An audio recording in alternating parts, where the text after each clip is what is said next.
Alright guys, welcome back to another video here on Fall Fever Outdoors. First off, I'd just like to thank you for watching. If you haven't already, please hit that subscribe button. It helps out greatly. Never done an intro like this before, so give you a little explanation, kind of what happened, what took place later that evening that I didn't get any video of, and kind of where this video that you're about to watch here starts from. And first off, I'd like to say, you know, I try to show what hunting is, not just the highlights. A lot of guys are like, oh, your videos are good, but man, all you're doing is walking around talking to the camera. It's because sometimes hunting is a little boring. So you're not always in the animals every single day. And other times, as you'll see in some later videos I'm going to have up this season, you are in the animals every single day, and there's animals everywhere. And you get a lot of good footage. So please bear with that as you continue to watch some of my videos. Just understand that it's hunting, and it just is what it is. So what happened in the last video? Called in a bull, beautiful bull. It has been my first Rocky Mountain. Stopped him. He stopped behind a tree. I had held a full draw. As soon as he stepped out from that tree, his shoulder cleared a little twig, and I let the arrow go, knowing exactly what happened when I made the shot, realizing what I had done wrong in not stopping him again. And as he moved forward, that arrow was going dead where the shot was perfect where I placed it, but the animal just kept moving, and he took it right in front of his hams, below his tenderloin, probably in front of his bladder area. A non-vital hit. Hopefully he lives through the winter. There's not much I could do to change what happened. It just is what it is. What happened after I shut the video camera off is I searched for him for about 3.5 to 4 hours. Never found any blood. Had a direction of travel, and that was about it. I went up to where I thought that he went into, searched and searched and searched, still hunted slowly, picked my way through there, checking every trail I could, checking everything I could to find signs of him, and there was nothing I could possibly find. So I went back. On the way back, I found 4 drops of blood on the trail that where I had first lost sight of him. I retracked, again, just came up empty-handed. There was nothing there. So I went back to where I shot him from. I sat down. About 5 minutes later, I had another bull come walking up, a small 5-point. The sun was directly behind that bull in my eyes. I couldn't get the camera on him, so that's why I didn't get any of this on video. He walks around just in the wide open and gives me a 15-yard shot. Should have been a done deal. However, I still get bull fever when it comes to killing bulls for whatever reason, and I put my 30-yard pin mid-body behind the shoulder. As I touched it off, he hunched at the shot, took it right into that shoulder on his left side. He spun around and ran. Now, I didn't see how much penetration I got. I was certain that this bull was going to be dead. I got down about 15 minutes later, just right at dark, in my headlamp, started tracking, found a couple drops of blood, but I could hear this bull still breathing down in the bottom. And I could still hear him take a few steps, and he'd stop, and he was breathing. So I decided, you know, I'm just going to back out for a few hours and relax, let things go in my mind. By the time I got back to camp, I decided, you know what, I'm going to give him the night. Just because there was only blood coming out of the shot side, it wasn't a pass-through. I was worried.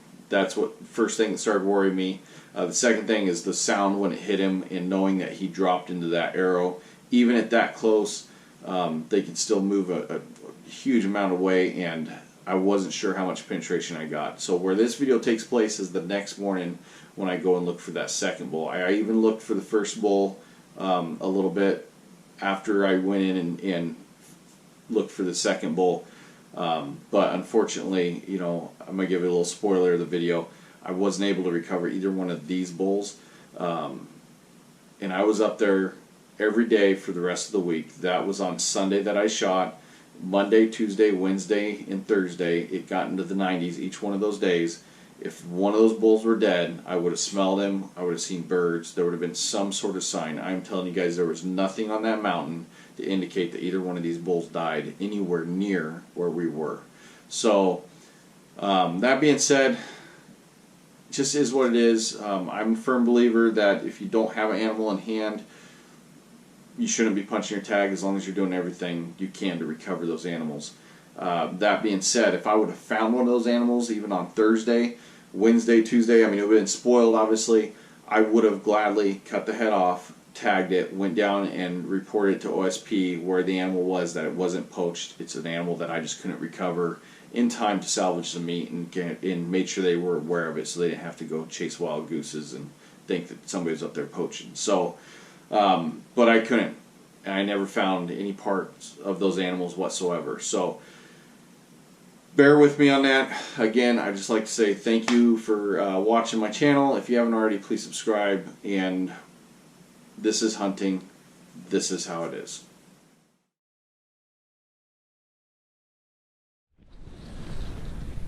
Alright, so morning of day 3, being here, trying to find blood still, looking, left the pack and the big camera at the truck, got the GoPro and my bow with me, so hopefully we could find something. Okay, so obviously I found blood. Blood starts about 20-30 yards back that way. Found tracks. Blood gets good. Still quite a bit of blood. Let's see. Yeah, so blood's pretty good. Goes right through here. Spot there. I mean, obviously foamy. I mean, I blood there, just pouring out of him right here. Just pouring out, like almost in a steady line. It's all foamy. There, just pouring and boom. And there's this little bit right here. There's possibly a spot right here. I'm thinking that possibly is blood, but after that there's nothing. I cannot find a drop of blood in any direction other than possibly that after this. So I just got on the herd of elk because they were literally just a couple hundred yards away. I was doing circles and I ended up hearing something, went over there, and it was a herd. The spike I called in yesterday was a thumb and a really heavy 5-point. What I'm baffled on is that this poor guy, and then the blood just disappears. Just disappears. There's just that little bit right there by the stump. We got more elk or a cow over here.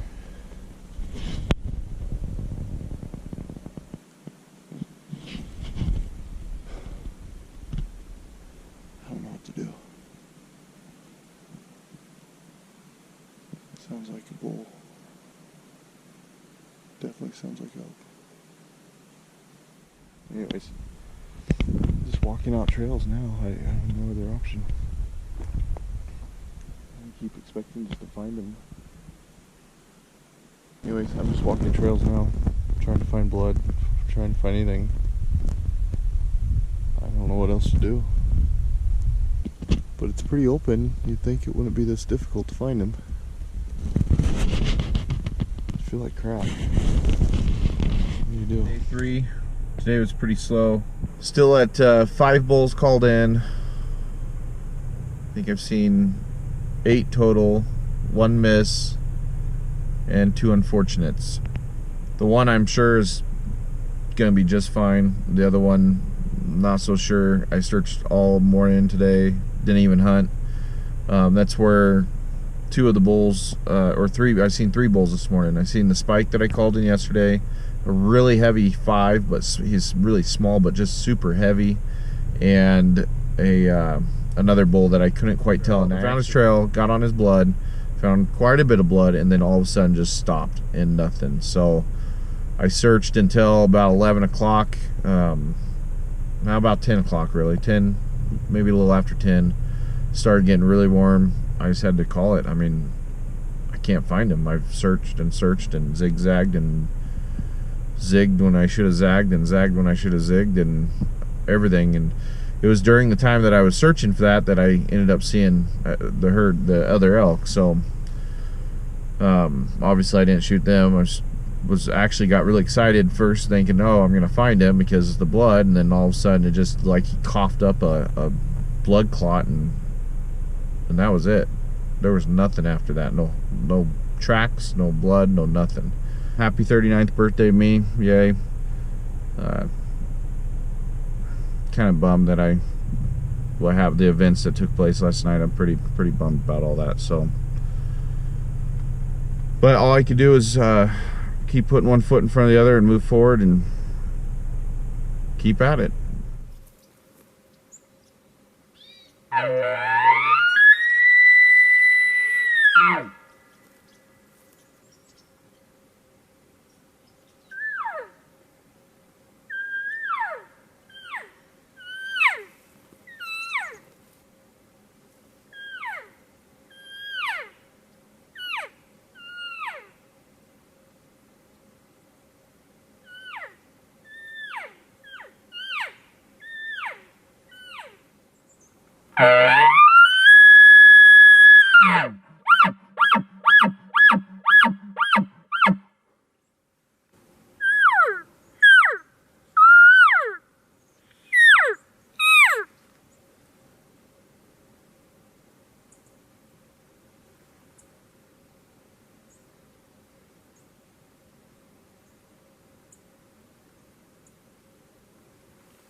Alright, so I'm in here at the pond where I missed the first bowl. And somebody said, hey, I've never been in there. So they kind of set it up right where I wanted to come in and sit.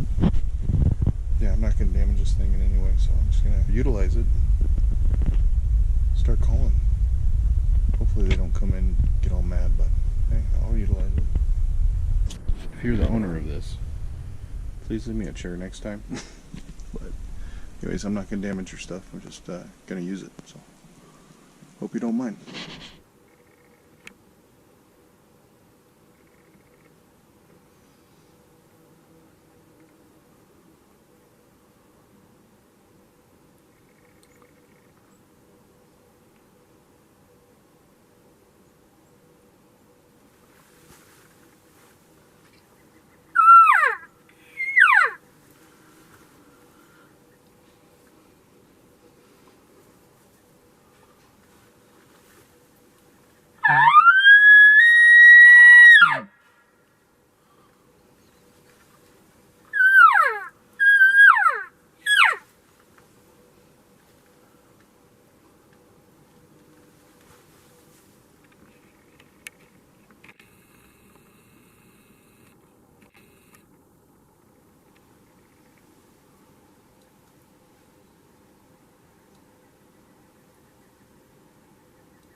Well, I screwed that up.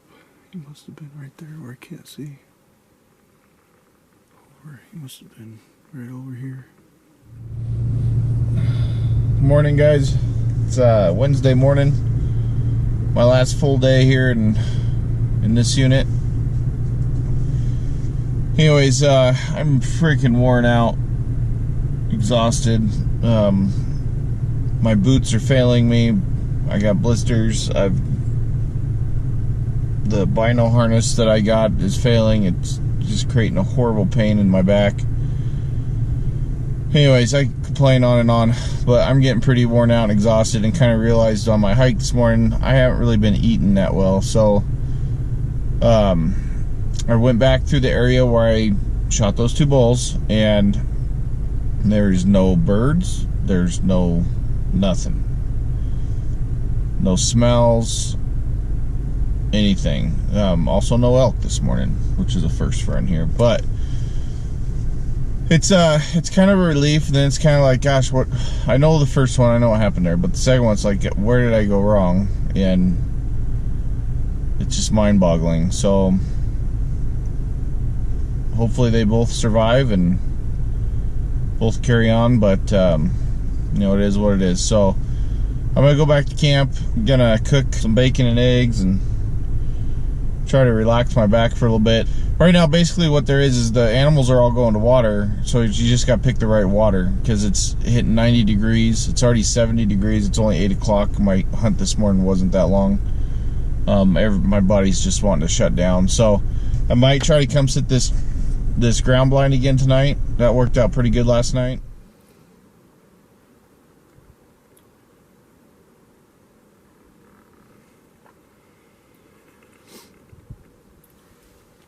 So it's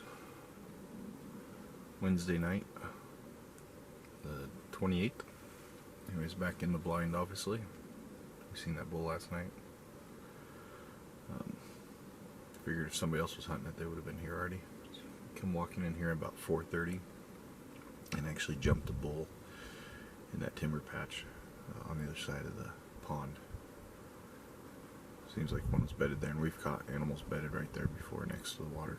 So anyways, I went to town and bought a little chair tonight, so I have something to sit in, and I'm going to leave this here along with a card, one of my business cards, with everything that's happened at this pond for me at the beginning of the season. So hopefully this will help whoever's blind this is, and give them kind of a time frame when the animals are abusing it, and hopefully they'll appreciate it. I left my phone number on the front as well. If they feel like calling me, they can. To thank me or cuss me out, it doesn't bother me, but I figure stick that right there in the blind,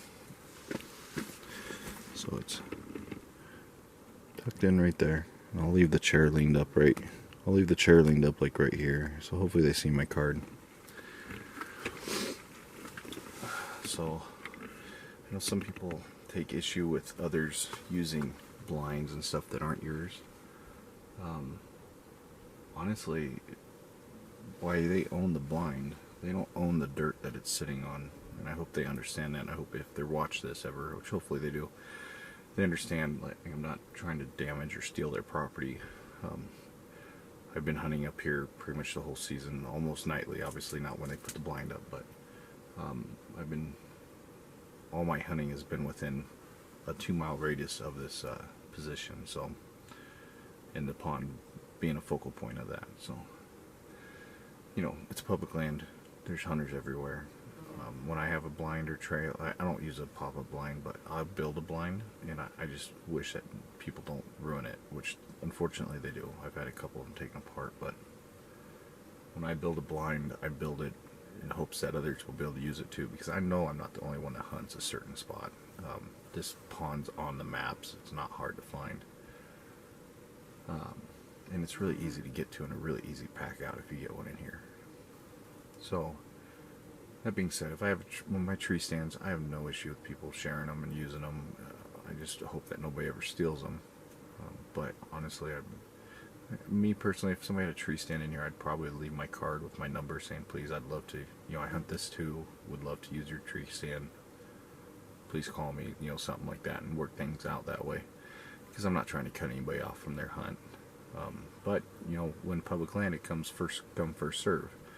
If I'm getting into here before they are, I'm not going to go and sit out underneath one of these trees when I could utilize the blind that they have. And we actually already have plans to come in here in the spring and build a permanent blind on this water because it's a good area and the animals use it quite a bit. So, and hopefully the person that has this blind will be able to use the blind that we build in here, which is literally going to be in the spot.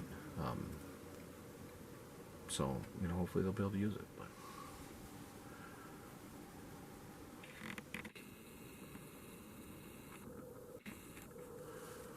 alright, we have about a half hour before dark, and an elk just went across right up there on that ridge. I just caught a glimpse of him. I don't know if it's a bull or cow. Alright guys, it's morning of the last day here, Thursday the 29th. I'm just getting ready to leave the truck here. Just got light enough to start seeing the timber. Gonna do some short, easy hunts today, just for till about noon. My back is still just kind of jacked, so I'm just gonna take it easy. It does feel a lot better though since I shed my pack yesterday. So I'm gonna just take everything I need: my bugle, camera, bow, down in there. Carry everything in my pocket. If I shoot something, I'll just mark it with the Onyx and come out and get my, empty everything out of the pack except for what I need, go down, take care of the animal, and then we'll just pack it out. So I'm not worried about it. We got nice cloud cover today, but last night was horrible. It only got down to like 70 degrees. I think it's 67 is the lowest it got. So I pretty much just sweat my butt off all night. I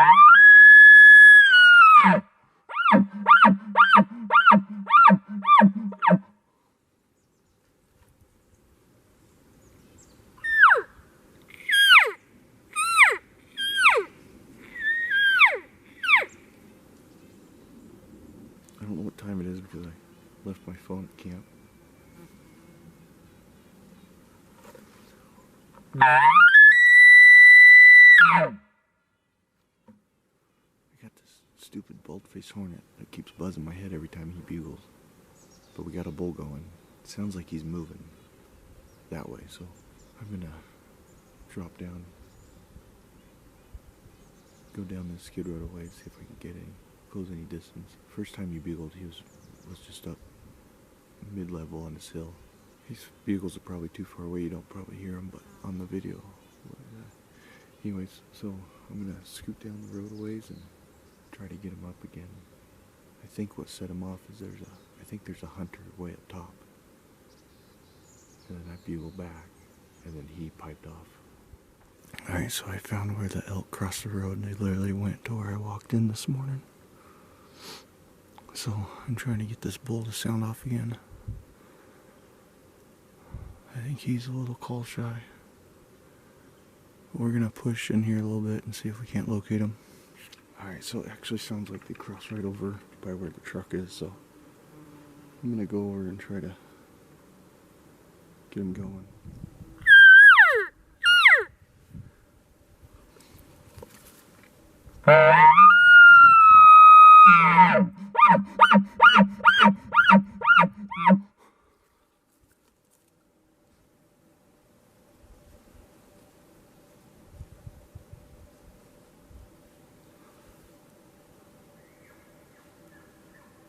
So, I got this bull going. There's my truck. I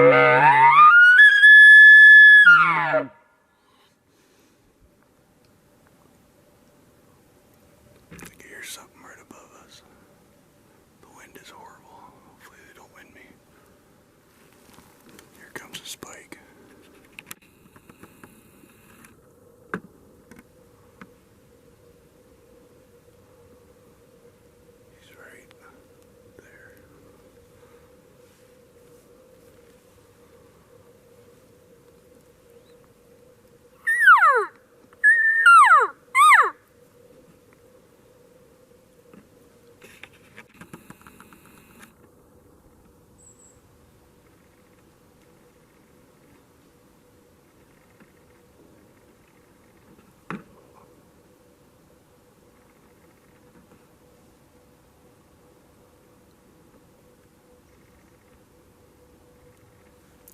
Spike lives matter.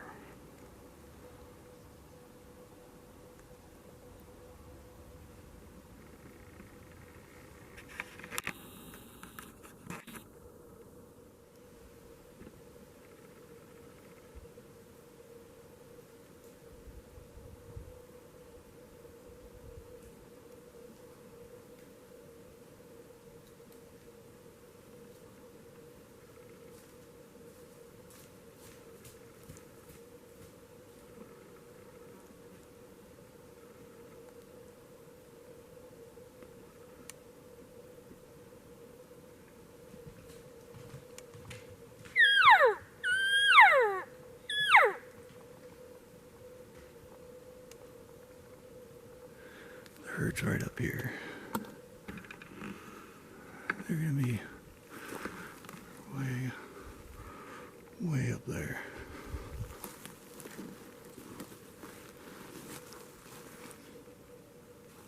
Too bad that wasn't the big bull. Alright, so the cows are sounding off over here. So maybe that was just him up there, I seen. Okay, so I can't tell if this is a hunter or not over here. Whatever it is, it should be coming in. Alright, so that was other hunters, a guy and a gal. Nice meeting you guys. Anyways, they said a cow and a calf ran down the hill, and I told them where the spike went. They were interested in going and getting that spike, so I just told them, I said, you know, I'm done in here.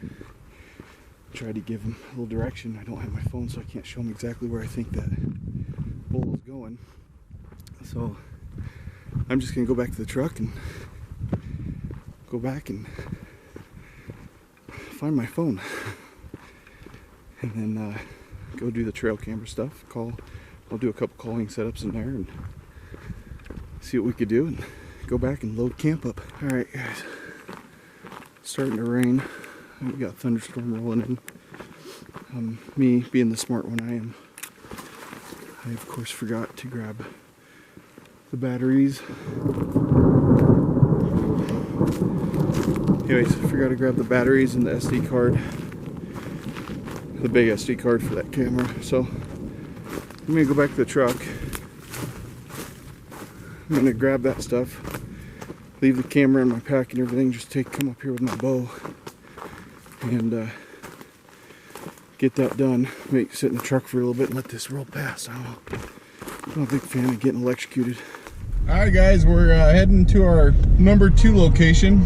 We just broke camp down, everything's loaded up, and we're heading out. It's gonna be about midnight, 1 o'clock before we get there. Just because I am waiting for the guys to get the party that I'm going to be joining up with to get there, and they're not going to be at our meeting place till 10, 11 o'clock. So anyways, we're heading up. We're going to go find laundromat, go find a place to take a shower, whatnot, get cleaned up, get ready to go. Hit it for another 5-6 days, and then I'll probably head back home Tuesday. I think I had 11 bulls that I got eyes on. Not sure how many I got on camera, but I think I had 11 bulls eyes on, or 10 bulls eyes on, and 2 that I never got to see. 2 or 3 that I never got to see. Anyways, it's not bad. It's a good thing when you kind of lose count, so that's cool. So anyways, hopefully the next area that we go to is going to be as productive, and I'm excited. I've never been up there in that unit, and it'll be a good time. So